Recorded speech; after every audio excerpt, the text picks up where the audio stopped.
চাওক ৰূপম, ইতিমধ্যে চিন্তুমণি শইকীয়াই ফাঁচী বজাৰৰ সেই পাইকাৰী বজাৰৰ পৰিৱেশটো দেখুৱালে। পাইকাৰী বজাৰৰ ব্যৱসায়ীসকলে কৈছে যে য'ৰ পৰা আচলতে উৎপাদন হয়, নাছিক হওক, বেংগলুৰুই হওক অথবা ইন্দোৰেই হওক, য'ৰ পৰা পিঁয়াজসমূহ আহে অসমলৈ, তাত দাম বৃদ্ধি হৈছে আৰু অন্যান্য খৰচ আছে। গতিকে আপুনি যিহেতু গণেশগুৰিৰ বজাৰত উপস্থিত আছে, গতিকে এতিয়া খুচুৰা বজাৰখনৰ পৰিৱেশটো কেনেকুৱা, বিক্ৰেতাই কি কয়, গ্ৰাহকসকলে কি কয়, আৰু বিশেষকৈ যোগান বিভাগ, আমি বিভিন্ন সময়ত এই যোগান বিভাগৰ কথা পাতি আছোঁ, কিন্তু যোগান বিভাগ ক'ৰবাত ব্যৰ্থ হৈছে নেকি? গতিকে গোটেই যি কথা বতৰা, সেই কথা বতৰাখিনি আপোনাৰ জৰিয়তে সবিশেষ জানিব বিচাৰিছোঁ। ৰূপম। হয় চাওক, পিঁয়াজৰ যি দাম বৃদ্ধি, সেই দাম বৃদ্ধিয়ে দাম বৃদ্ধিৰ কাৰণে সৰ্বত্ৰে এক প্ৰকাৰ হাহাকাৰময় পৰিৱেশৰ সৃষ্টি হৈছে। কাৰণ পিঁয়াজ অবিহনে কোনো লোকে চলিব নোৱাৰে। ৰন্ধন প্ৰণালীৰ অতিকৈ ব্যৱহাৰ্য সামগ্ৰীবিধেই হৈছে পিঁয়াজ, আৰু এই পিঁয়াজ নহ'লে আচলতে সুস্বাদু খাদ্য আচলতে ৰান্ধিব নোৱাৰি, আৰু সেইবাবে পিঁয়াজ অতিকৈ প্ৰয়োজন। আৰু শেহতীয়াভাৱে পিঁয়াজৰ যি দাম বৃদ্ধি, এই দাম বৃদ্ধিৰ কাৰণে এক প্ৰকাৰ সাধাৰণ ৰাইজত সৰ্বত্ৰে প্ৰতিক্ৰিয়া দেখিবলৈ পোৱা গৈছে।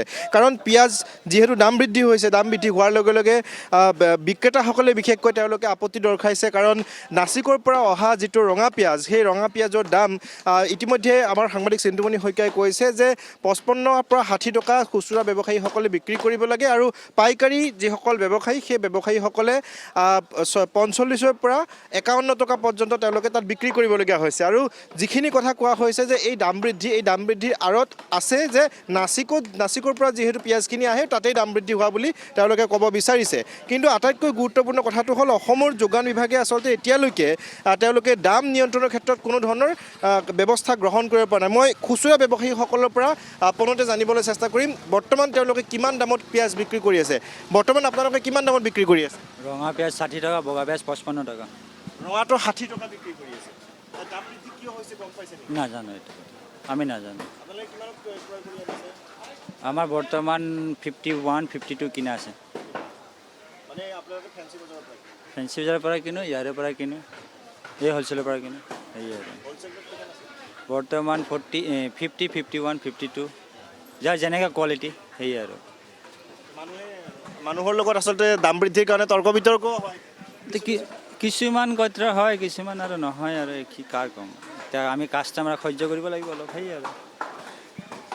নিশ্চয়কৈ আচলতে এই যি দাম বৃদ্ধি, পিঁয়াজৰ দাম বৃদ্ধি, এই দাম বৃদ্ধিয়ে সাধাৰণ যিসকল ৰাইজ, সেই ৰাইজক জ্বলা-কলা খুৱাইছে। ইয়াত আমি দেখুৱাইছোঁ যে এয়া হৈছে নাছিকৰ পৰা অহা ৰঙা পিঁয়াজ, আৰু এই যি পিঁয়াজ, এই পিঁয়াজৰ দাম বৃদ্ধি হোৱাৰ ফলত দেখিবলৈ পোৱা গৈছে গ্ৰাহকসকলৰ মাজত বিভিন্ন প্ৰতিক্ৰিয়াৰ সৃষ্টি হৈছে। কাৰণ পিঁয়াজ অবিহনে আচলতে ৰন্ধন প্ৰণালীৰ সুস্বাদু খাদ্য প্ৰস্তুত কৰিব নোৱাৰি।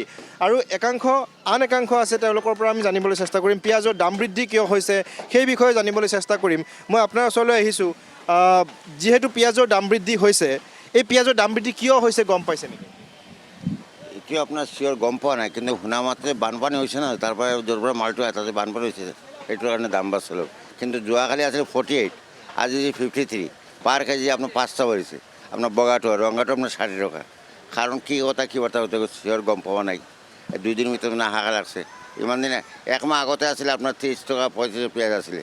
এই আগষ্টৰ পৰা আপোনাৰ দাম বাঢ়ি আছে। এইটো মেক্সিমাম হৈছে, ডাবল দাম হৈছে। অগষ্টত মই পিঁয়াজ বিক্ৰী কৰিছোঁ আপোনাৰ 30 টকা 35 টকা, এই পিঁয়াজটো আজি বিক্ৰী কৰিব লগা হৈছে 60 টকা, ডাবল দাম। কি কথা তোমাৰ চিয়ৰ খবৰ নোৱাৰোঁ এতিয়া। নিশ্চয়, আচলতে দাম বৃদ্ধি যি হৈছে, ইয়াৰ পূৰ্বতে 30 টকা 35 টকা আছিলে, কিন্তু এতিয়া 60 টকা হৈছে, অৰ্থাৎ 30 টকা পৰ্যন্ত ডাবল হৈছে দাম। আৰু এই যি দাম বৃদ্ধি, এই দাম বৃদ্ধিৰ কাৰণে সাধাৰণ ৰাইজক চুই গৈছে। একাংশ গ্ৰাহকো আছে, দাদা পিঁয়াজৰ দাম বৃদ্ধি হৈ আছে, আচলতে নিয়ন্ত্ৰণ কৰিব পৰা নাই কোনো ধৰণে।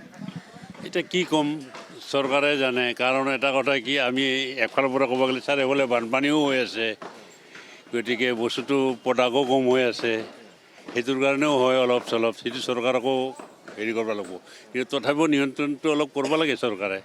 কিন্তু এতিয়া চৰকাৰে নিয়ন্ত্ৰণটো কৰাত ব্যৰ্থ হৈছে। আজি বোলে বানপানী, কালি বোলে কিবা, এইবিলাক অজুহাত দেখাই কিনে চৰকাৰেহে তাকে হেৰি কৰি আছে। কিন্তু সাধাৰণ ৰাইজৰ কাৰণে বহুত অসুবিধা হৈছে। ডাবল দাম হ'ল। আপোনাৰ আজিৰ পৰা প্ৰায় 20-25 দিন আগতে আছিলে 30 টকা, এতিয়া হৈছে 60 টকা পিঁয়াজ। 60 টকা, উপায় নাই। এতিয়া কি কৰিম, এতিয়া আমি নাখালেও নহয় হৈছে, কিন্তু আৰু পকেট খালী, কথাটো তেনেকুৱা।